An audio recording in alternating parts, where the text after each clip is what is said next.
এই পৃথিবীর সবচেয়ে বড় সাগর মহাসাগর। আর এই প্রশান্ত মহাসাগরের সবচেয়ে গভীরতম জায়গার নাম হচ্ছে মারিয়ানা ট্রেঞ্চ। এই মারিয়ানা ট্রেঞ্চের গভীরতা প্রায় 36,000 ফিট অ্যাপ্রক্সিমেটলি। আর এই পৃথিবীর সবচেয়ে বড় যে পাহাড়টা মাউন্ট এভারেস্ট, এটার উচ্চতা প্রায় 29,035 ফিট।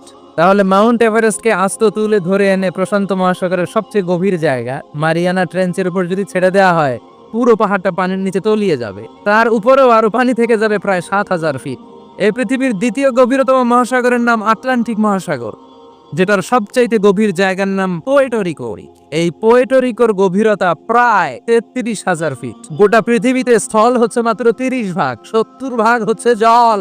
এই আটলান্টিক মহাসাগরকে ক্রস করে ইউরোপ থেকে আমেরিকায় যেতে হলে বিমানগুলো আড়াআড়িভাবে এই সাগরটাকে পাস করে যেতে হয়।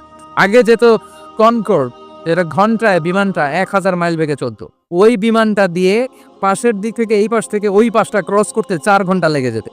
তার মানে আড়াআড়িভাবে আটলান্টিক মহাসাগর প্রায় 4000 মাইল। পৃথিবীর সব সাগর আর মহাসাগরের পানি যদি কালি হয়ে যায়, আর পৃথিবীর যত গাছপালা আছে সব গাছপালা পাতাগুলো আছে, এই পাতাগুলো যদি এরকম খাতা হয়ে যায়, আর সাগরের জল নামক কালি দিয়ে গাছের পাতা নামক খাতার উপরে যদি আমার তাসবিহগুলো তোলা লিখতে শুরু করে দিস, তাহলে পৃথিবীর এই বিশাল মহাসাগরের পানিগুলো, যেগুলোকে কালির সাথে আমি উপমা দিয়েছি, এই কালি সব শেষ হয়ে যাবে।